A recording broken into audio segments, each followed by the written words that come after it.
नमस्कार दोस्तों, welcome to my YouTube channel. उम्मीद करता हूँ दोस्तों आप सभी स्वस्थ होंगे और अपनी स्टडी में व्यस्त होंगे।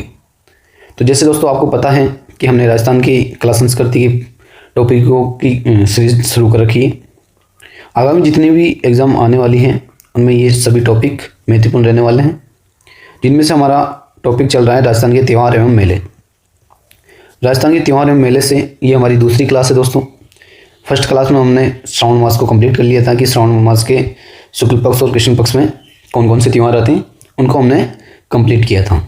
तो चलते हैं आज नेक्स्ट मंथ की ओर, भाद्रपद। आज का हमारा मंत्र रहने वाला है भाद्रपद। कि भाद्रपद के कृष्ण पक्ष में कौन कौन से त्यौहार आते हैं, कौन कौन से मेले लगते हैं, एवं और शुक्ल पक्ष में कौन कौन से त्यौहार आते हैं और कौन कौन से मेले लगते हैं।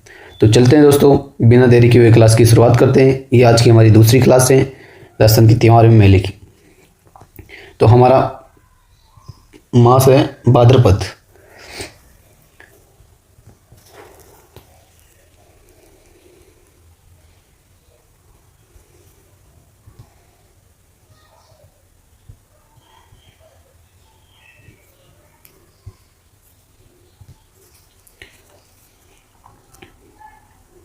भाद्रपद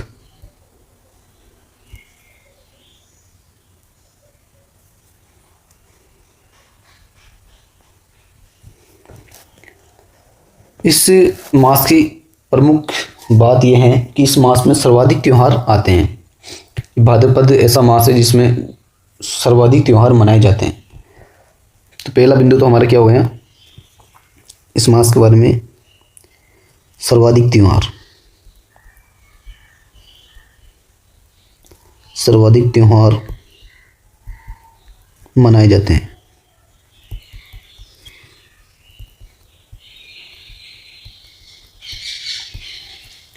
पहला बिंदु तो ये हो गया हमारा कि भाद्रपद मास में सर्वाधिक त्यौहार मनाए जाते हैं। अब हम बात कर लेते हैं कृष्ण पक्ष और शुक्ल पक्ष की, कि कृष्ण पक्ष में कौन कौन से त्यौहार आते हैं और शुक्ल पक्ष में कौन कौन से त्यौहार आते हैं। तो हम एक एक पक्ष की बात कर लेते हैं। पहला हमारा हो गया कृष्ण पक्ष।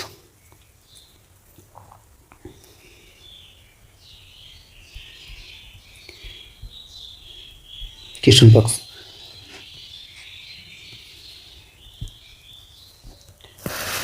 कृष्ण पक्ष की एकम और दूज को कोई त्यौहार नहीं आता है। उसके बाद में तीज को एक त्यौहार आता है जिसे हम बड़ी तीज कहते हैं। छोटी तीज कब आई थी? श्रावण मास की शुक्ल तृतीया को छोटी तीज मनाई जाती है, और भाद्रपद तृतीया को भाद्रपद कृष्ण तृतीया को बड़ी तीज मनाई जाती है। तो हमारा फर्स्ट त्यौहार कौन सा हो गया भाद्रपद महीना का? बड़ी तीज। बड़ी तीज जो कहाँ की प्रसिद्ध है? बूंदी की प्रसिद्ध है। और इसे इसके अन्य नाम भी है, जैसे बूढ़ी तीज जिसे कहा जाता है, कजली तीज जिसे कहा जाता है, और इसे एक और नाम के कहा जाता है जिसे सातोड़ी तीज भी कहते हैं। तो हम बड़ी तीज की बात कर लेते हैं। तृतीया,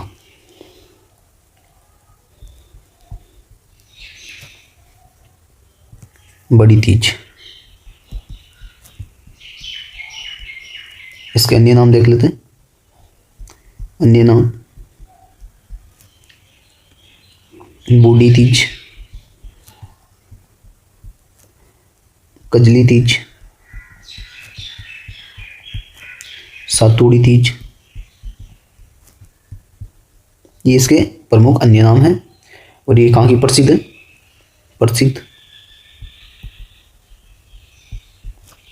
बूंदी की, बूंदी जिले की ये प्रसिद्ध त्यौहार है जिसे बड़ी तीज कहते हैं, और ये भाद्रपद कृष्ण पक्ष की तृतीया को आती है। नेक्स्ट बात कर लेते हैं। इसके बाद में आता है अपना त्यौहार ऊब छठ का, जो कब आता है? छठ के दिन आता है, षष्ठी के दिन, कृष्ण पक्ष की षष्ठी।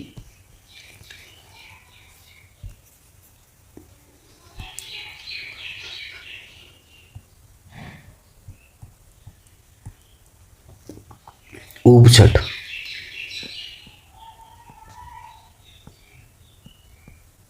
जिसे हल छठ भी कहा जाता है, हल छठ। और इसी दिन बलराम जयंती भी मनाई जाती है। इसी दिन बलराम जयंती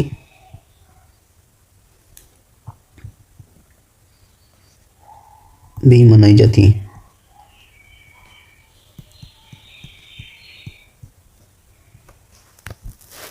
अब ऊप छठ की बात हो गई। इसके बाद में आता है अपना त्यौहार कृष्ण जन्माष्टमी। कृष्ण जन्माष्टमी आती है अष्टमी के दिन। कब आती है? कृष्ण पक्ष की अष्टमी के दिन आती है।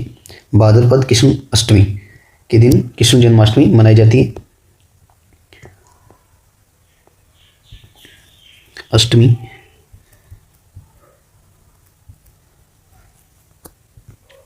कृष्ण जन्माष्टमी, कृष्ण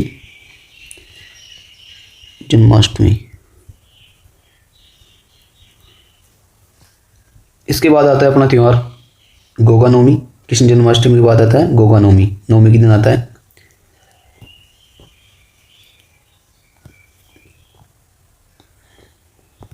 नवमी।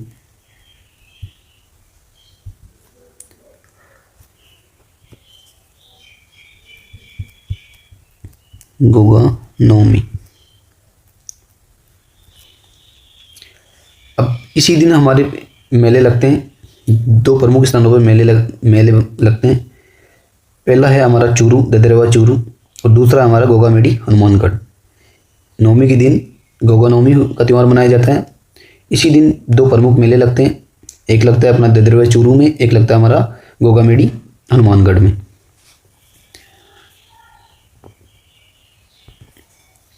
मेले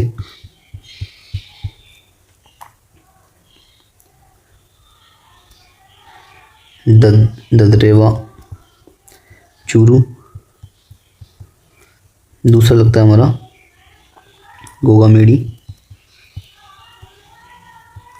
हनुमानगढ़।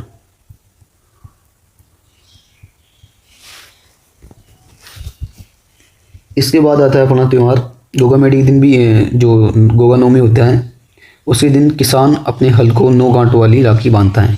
ये भी एक प्रमुख खासियत है इस त्यौहार की। तो हम एक नोट लिख लेते हैं।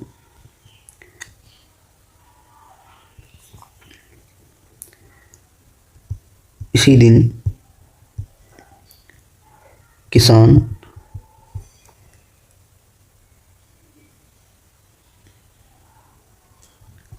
हल को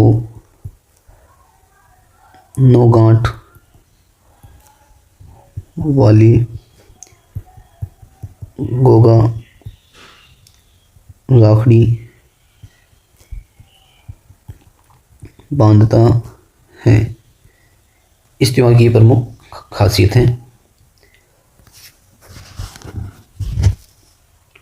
अब चलते हैं हम नेक्स्ट त्यौहार की ओर। ये आता है बछवारस। कौन सा आता है? बछवारस, जो द्वादशी के दिन आता है, जिसे बारस के दिन भी, द्वादशी को हम बारस भी कहते हैं या बछवारस के नाम से ये त्यौहार आता है। और इसी दिन बछड़ी की पूजा की जाती है और चाकू का बिल्कुल भी इस दिन प्रयोग नहीं किया जाता है। इसके बाद आता है अपना अमावस्या। अमावस्या के दिन सती अमावस्या होती है, जहाँ झुंझुनू में एक रानी सती का मंदिर है, वहाँ पर एक प्रसिद्ध प्रमुख मेला लगता है।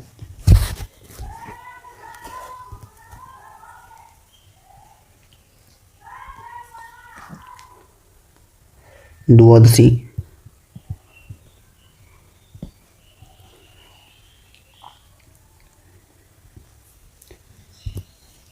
बछवारस। त्योहार का नाम क्या है? बछवारस।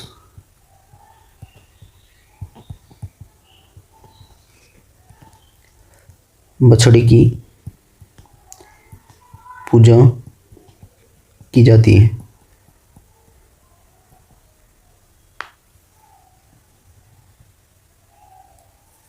और चाकू का प्रयोग नहीं किया जाता। इस त्योहार के दिन चाकू का प्रयोग नहीं किया जाता।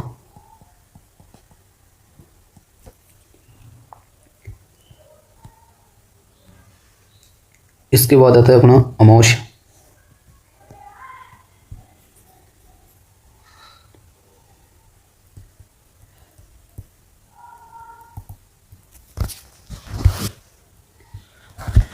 अमावस्या के दिन सती अमावस्या होती है।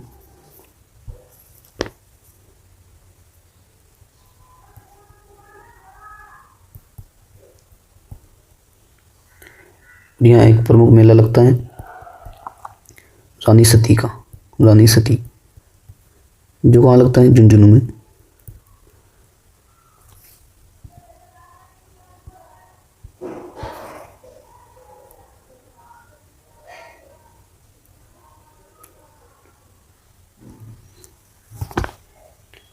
ये तो हो गई अपने भाद्रपद कृष्ण पक्ष में जितने भी त्यौहार आते हैं उनकी बातें। अब नेक्स्ट चलते हैं शुक्ल पक्ष की ओर।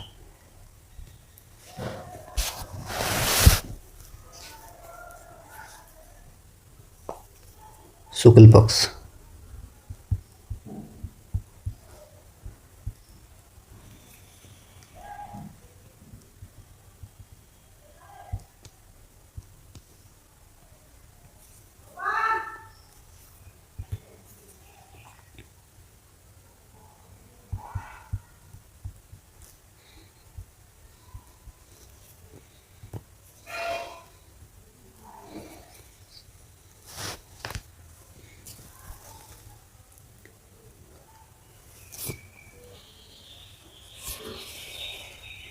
भाद्रपद शुक्ल पक्ष की एकम को कोई त्यौहार नहीं मनाया जाता या कोई त्यौहार नहीं आता।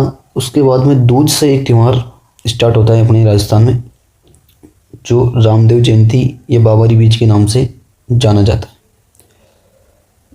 इसी दिन एक मेला लगता है रामदेवरा जैसलमेर में या रूनीचा स्थान पर। और इस त्यौहार की एक खासियत है कि ये मेला लगभग द्वितीया से लेकर एकादशी तक ये मेला लगता है। और इस मेले को मारवाड़ का कुंभ भी कहा जाता है।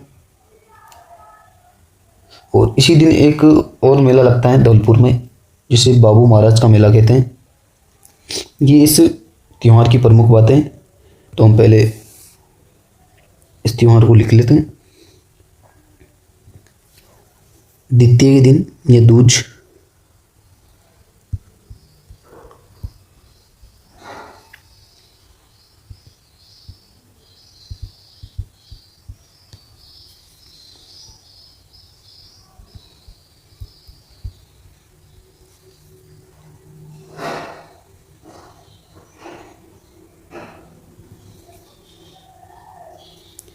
रामदेव जयंती,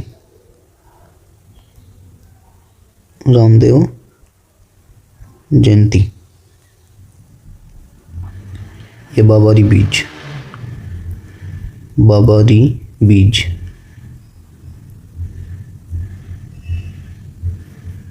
मेला कौन सा लगता है? रामदेवरा, रामदेवरा मेला लगता है जो कहाँ है? जैसलमेर।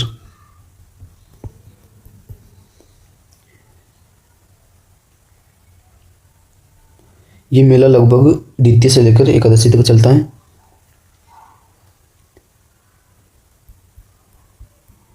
द्वितीय से एकादशी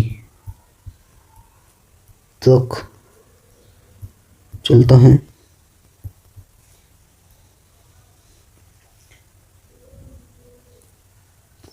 और इस मेले को मारवाड़ का कुंभ भी कहा जाता है।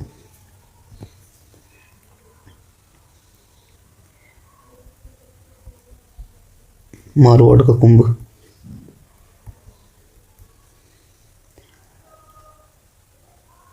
और इसी दिन भाद्रपद शुक्ल पक्ष की द्वितीया के दिन ही धौलपुर में एक मेला लगता है जिसे हम बाबू महाराज का मेला कहते हैं।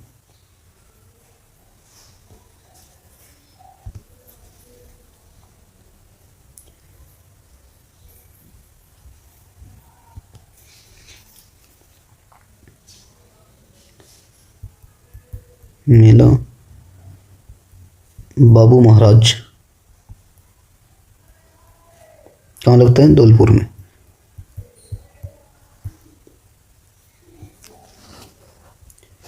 इसके बाद में आता है अपना चतुर्थी, गणेश चतुर्थी, जिसके अन्य नाम भी है। इसी दिन शिव चतुर्थी, कलम चतुर्थी, चित्रचौथ, इसे मतलब इसके प्रमुख अन्य नाम भी है। और इसी दिन अपना प्रमुख राजस्थान में मेला लगता है रणथंभौर में, जिसे त्रिनेत्र गणेश मेले के नाम से जाना जाता है। और एक जैसलमेर में भी लगता है जिसे चुंगी तीर्थ कहा जाता है। ये शुक्ल पक्ष में मनाई जाने वाली एकमात्र चतुर्थी है जिसे गणेश चतुर्थी कहते हैं।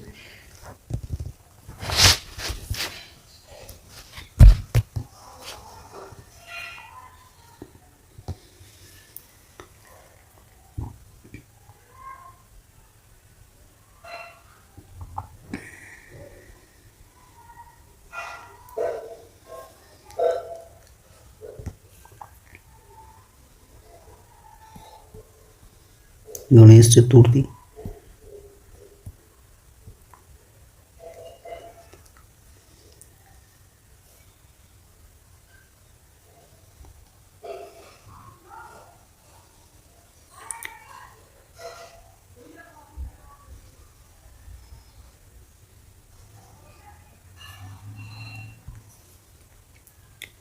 शिव चतुर्थी,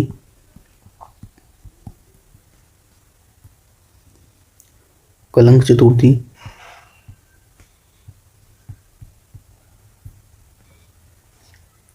और चतरा चौथ।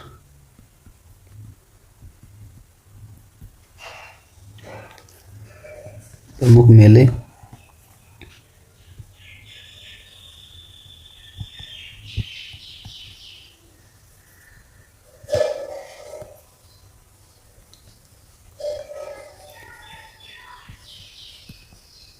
त्रिनेत्र गणेश,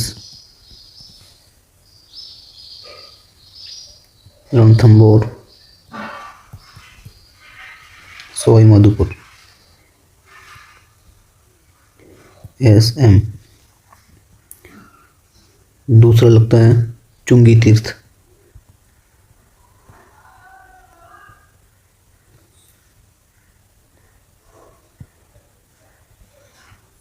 जैसलमेर।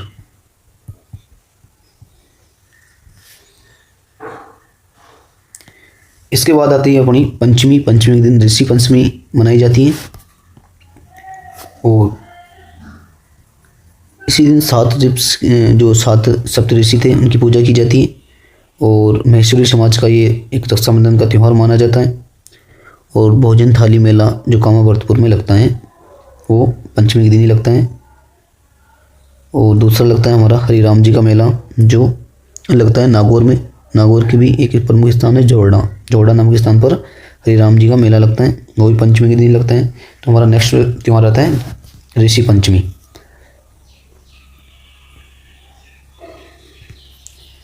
पंचमी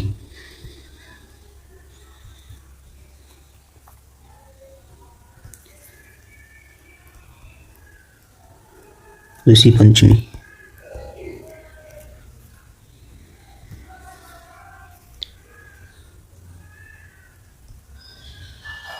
इसी दिन सप्तऋषि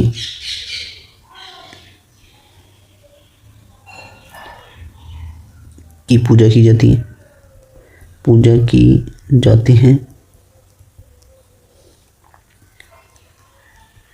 और ये एक मैसूरी समाज का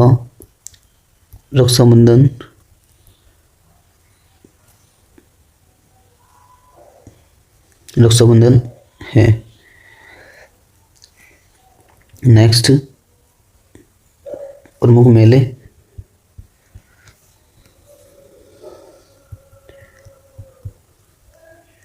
एक लगता है अपना कामावर्तपुर में जिसे भोजन थाली मेला कहते हैं।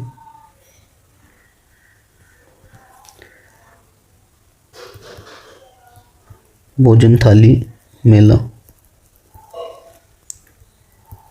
कामावर्तपुर। दूसरा लगता है हमारा जोड़ा नागौर में जिसे हरिराम जी का मेला कहते हैं। हरिराम जी का मेला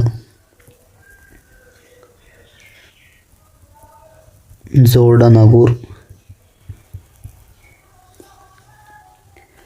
इसके बाद में आता है अपना अष्टमी।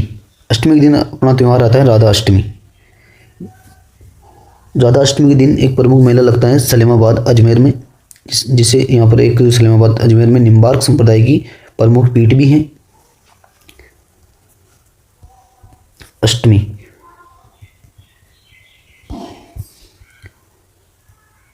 राधा अष्टमी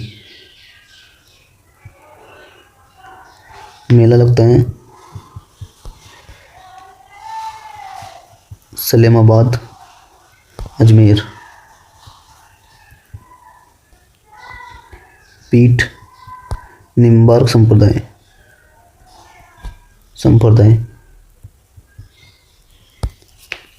इसके बाद आती है अपनी तेजा दशमी।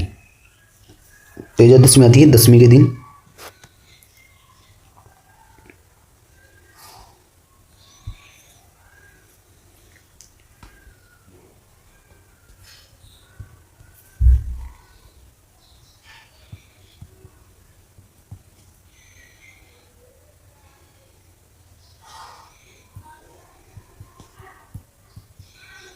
तेजा दशमी। मेला लगता है अपना नागौर परबतसर नागौर में। ये एक प्रमुख पशु मेला भी है।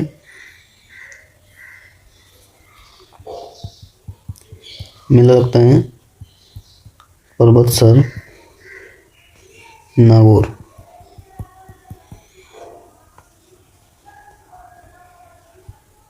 प्रमुख पशु मेला।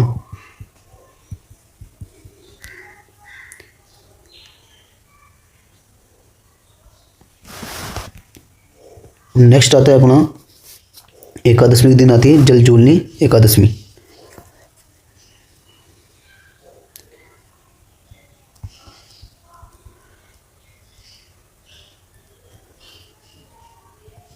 जलजूलनी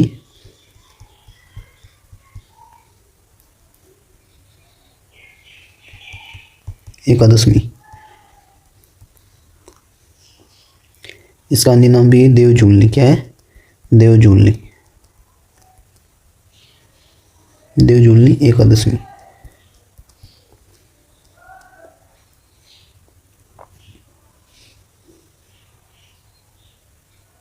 इसी दिन भगवान कृष्ण है उसकी जो प्रमुख मूर्तियां हैं उनको स्नान करवाया जाता है। और इसी दिन एक मेला लगता है चार भुजा मेला जो गढ़बोर राजसमंद में लगता है।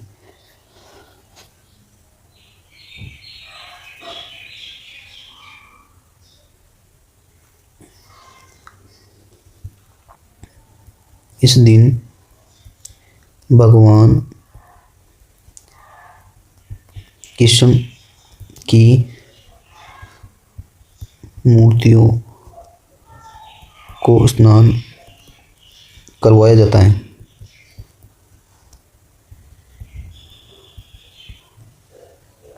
और मेला लगता है चार भुजा मेला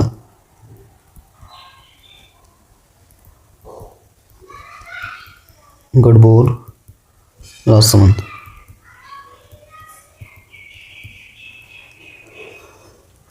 इसके बाद आता है अपना चतुर्दशी जिसे हम चौदस भी कहते हैं। इस दिन एक अनंत चतुर्दशी मनाई जाती है और इसी दिन अपने जो गणेश भगवान है उनका विसर्जन किया जाता है उनकी मूर्ति का।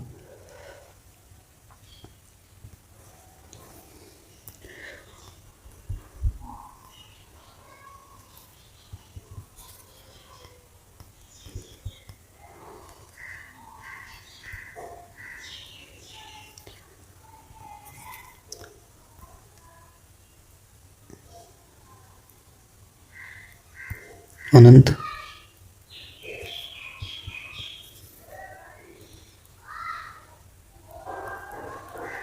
चतुर्दशी।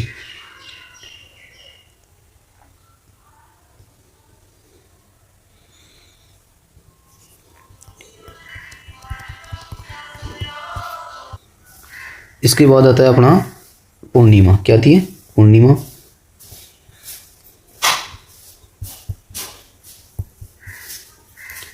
पूर्णिमा के दिन मनाई जाती है रिद्ध पूर्णिमा। नहीं, रिद्ध पूर्णिमा नहीं, यहाँ से रिद्ध स्टार्ट होते हैं। रिद्ध की रिद्ध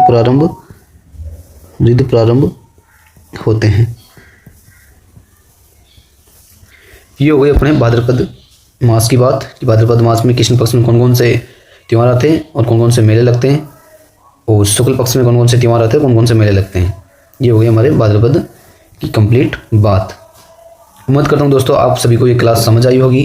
अगर समझ आई है तो दोस्तों वीडियो को लाइक एंड चैनल को सब्सक्राइब जरूर करें और अपने दोस्तों के साथ शेयर करना ना भूलें। मिलते हैं दोस्तों नेक्स्ट वीडियो में। ऐसे ही प्यार और सपोर्ट बनाए रखें जिससे कि मैं मोटिवेशन हूँ और इंस्पायर हूँ आपको। जैसे कि मेरी वीडियो अगर आप देखते हो आप भी इंस्पायर होते होंगे।